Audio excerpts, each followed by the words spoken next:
the reason why your friendships seem so empty and so hollow are because you're focusing on the wrong types of friends, or you don't have the right types of friends. So let me kind of explain that more in detail. I was just recently introduced through a book that I was reading to the idea of three types of friendships. And this is an idea from Aristotle. So he breaks down the three types of friendships, the first being one based on utility, the second one being based on pleasure, and the third one being based off of virtue. So, to kind of break it down a little bit further, a friendship that's based on utility, which is like the first level of friendship. And that's probably, you could probably think of these people like maybe your classmates. You don't see them much outside of school, or your coworkers, where you don't see them much outside of work. And you kind of just like have, surface level conversation with these people. It's kind of like what would consider an acquaintance, right? You don't really invite them out to hang out with you, like over to your house or anything like that. It's kind of just like, oh yeah, if you're in the same room, you'll be friendly with them, and if they give you some benefit and you provide them some benefit, more of like a symbiotic relationship. That's what a utility based friendship is. So maybe another example could be like a business partner, or somebody who, maybe he supplies you with your t-shirts, and then you, because you need those t-shirts to make a custom design print on it, and then you go and sell that. So you're not gonna go out of your way to be, a dick to this guy who is your business partner, and there's no real reason to hang out with him outside of work. You kind of just like are friendly with them because of the fact that you derive some benefit from his services of providing you the t-shirts, and then you provide your business to him, which provides him utility. So you kind of just like actively go out of your way to avoid disagreements with these people, just in order to kind of save face for the sake of the utility that the relationship kind of provides. Now, going into the next type of relationship or friendship there is going to be one based off of pleasure. So I think this is going to be, where most of, if you have friends who you consider your friends, I think this is where most of these people would lay, is in the category of a pleasure based relationship. So it's not necessarily that you need something from these people, but these people, maybe make you feel good, they make you enjoy being around them, or maybe maybe it's a girl and you enjoy her beauty, her presence, or maybe they're like super funny, maybe you enjoy their intelligence, maybe you learn something every single time that you interact with them, or maybe they're just like really witty and you like with the going back and forth with banter.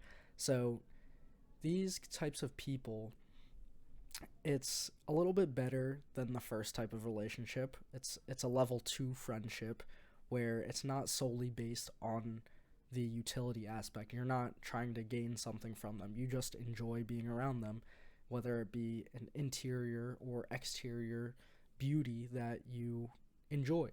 So, I think these like this is where like most of your friends are in like this level 2 friendship.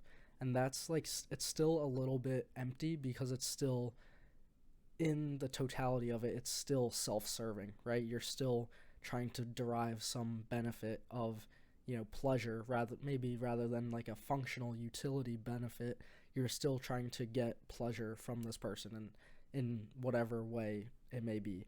So it's not necessarily that they have to be supplying you with, homeworks in your classes, or they have to be studying with you, but maybe you just like being around them because they're funny and because they make you laugh, and you still kind of like go out of your way to disagree with these people very respectfully, because you don't want to lose that sense, that source of pleasure, because if your buddy, like, who you enjoy hanging out with just because you guys like, just chop it up, or they're really funny, and that's like kind of your friend group, is just a whole bunch of people, you know coming together, having a good time, and cracking jokes and stuff. There's nothing wrong with that.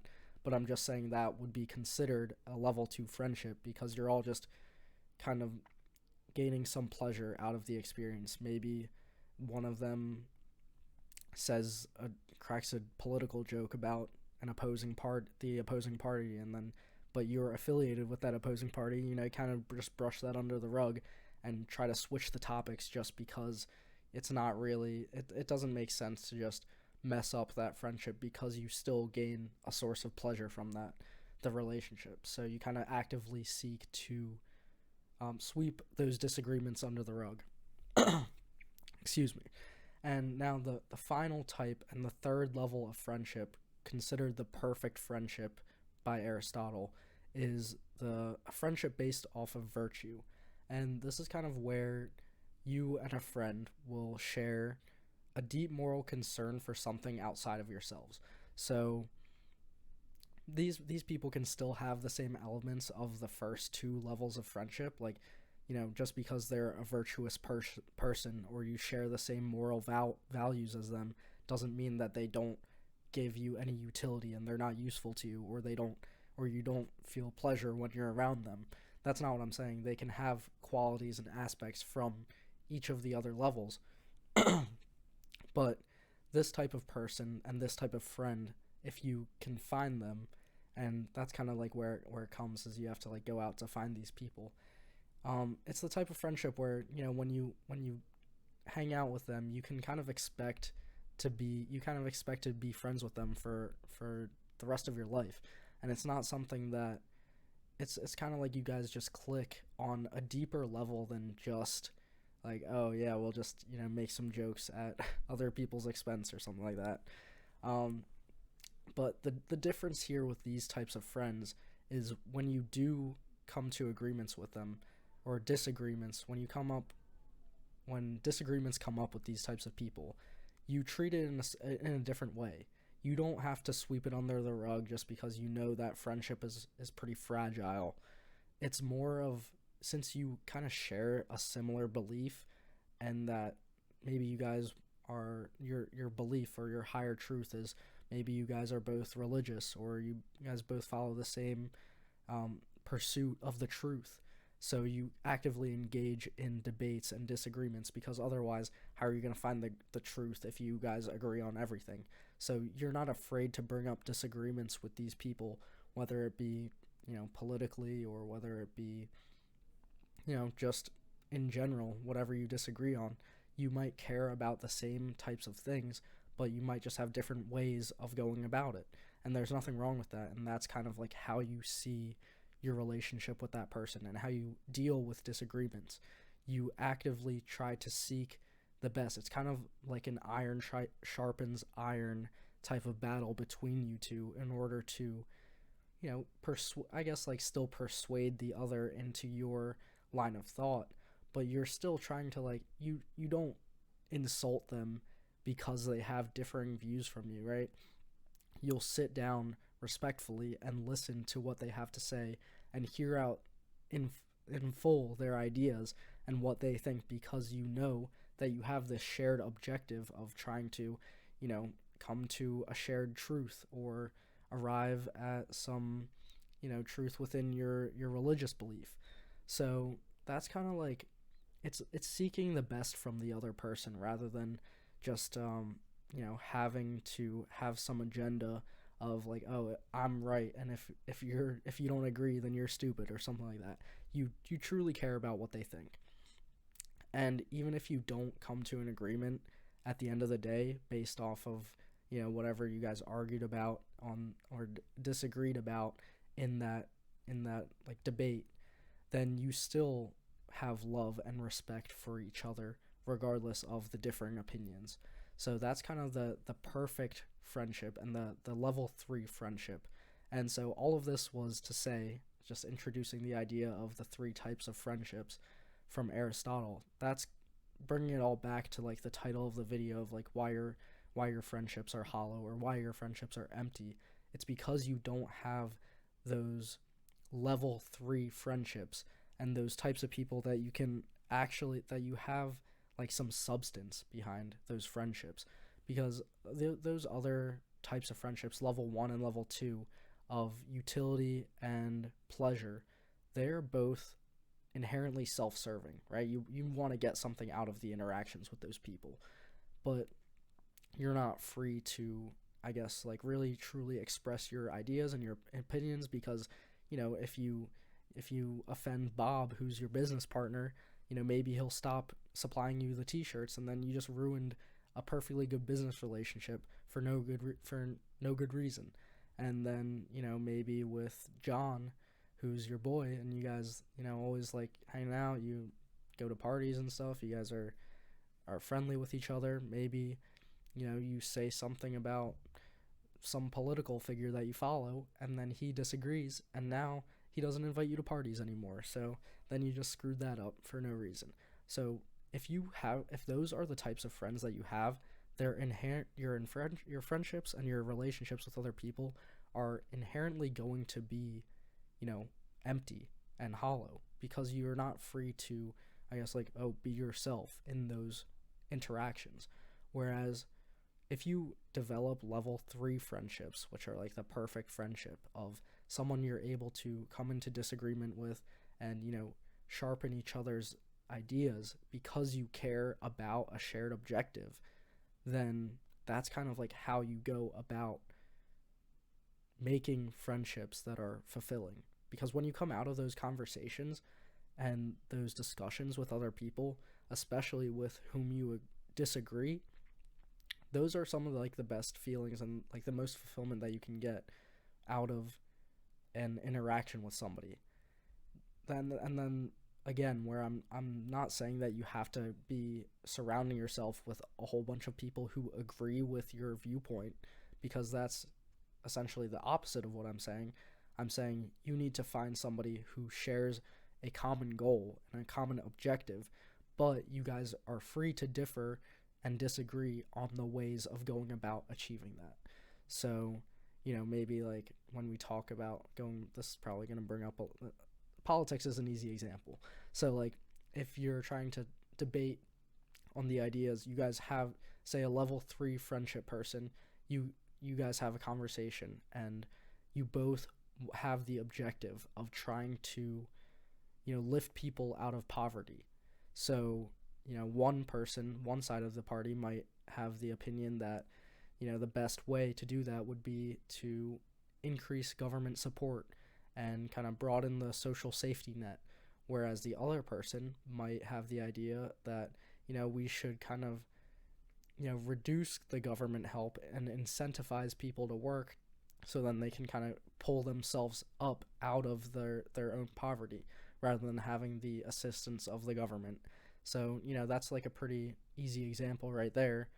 And while they do have differing ideas, you might you might classify one as the left or the right, but they both have the same common objective of trying to get people out of poverty, right? And you're not in that discussion if you have a level 3 friend to discuss this thing with. You're not going to be, name calling the other person like you see on TV with political debates and stuff like that, with all the name calling and the insults. You're not going to be doing that with your friend who just simply has a different opinion than you, because you guys share that common goal and that common objective of trying to, improve the well-being of people who are in poverty. So that kind of just like is the way that I'm seeing in order to achieve more fulfillment and, be like have a more substantial relationship and friendship with the people that you're around. And so I guess we can talk about how to go about doing these things. I think that the way to go about it is you have to be active. That's for one. They're not just if you just sit around in your room all day, you're not going to just come across a person who will be a level 3 friend. They're just not just going to walk by and say, "Hey, I'm going to be your level 3 friend." Right? So I think we do have to be proactive rather than reactive in that sense, and you have to kind of go out there to try to find these people. And I think another thing that I want to bring up is like, can you like change a level 2 friend into a level 3? So, can you just go from a pleasure based relationship and friendship into a more virtuous one? So, I think that the answer is yes, in the case that you do share those same objectives. Like, so just say, I think that's like kind of how it goes in the start. You're not just going to walk into a friendship and it's going to be level 3 automatically, unless the first things you guys start talking about is, maybe of like how to conquer world hunger or how to achieve world peace, right? And that's not how most friendships admittedly start. So I think you kind of do have to go through the ranks and progressively increase the standard and the quality and the level of your friendship. So, yeah, I think if you have some level 2 friends, I think there is some work that still has to be done on both ends in order to achieve that. Like, you have to have a certain level of understanding of what you are seeking for your criteria of like a level 3 friend. Like, maybe your criteria is somebody who is pursue, because like if it's based off of virtue, you have to understand what your morals are and what your pursuit is, because if you don't, then how are you going to determine if another person is virtuous or not, and if they align or not with your morals and your virtues. So there's some work that needs to be done on your end, and there's also work I think that needs to be done on another person's end. So somebody who has just gone their whole life not really done much introspection, they can't really, I don't know if they can really achieve a level 3 friendship because they haven't even thought of the ideas of their virtues, or what's important to them or what they're seeking out of the world. So there's work that has to be done on both ends, I think. And if you find those types of people that share those deep like concerns for the same things that you want out of life, but maybe they just have different ways of going about it, I think that's the most fulfilling type of relationship. And I can probably only count on like one hand the amount of friends that I have that I can have these spirited discussions and debates with without being like afraid of insulting, or not insulting them, because I don't really try to insult people, but without offending them, and then being afraid that they won't be my friend anymore if we have different views. I think I can probably name or like count on my single hand how many I have. So, like, I have some from back home from high school, and then I have made a couple new friends that like level 3 friends in college. I think that I can have those types of discussions and disagreements with. So that's not to say that every single one of your friends has to be a level 3 friend, because there's nothing wrong with having a business partner who you just hang out with, or not hang out with at work, or you just are friendly with because of the utility that the friendship provides. And there's nothing wrong with having just friends who maybe they're funny, or you like their jokes, or you like their intelligence or wit, but you don't really share the same common values. There's nothing wrong with having friends of different levels, right? But I think that there is something wrong if you have no friends that are level 3 friends that you share some common values with, because that is when you come across this feeling that your friendships are hollow and your friendships are empty, and that you don't get any fulfillment whenever you hang out with your friends. So that's the video for today. Thanks for watching. I'll see you next time, and remember to stay on target.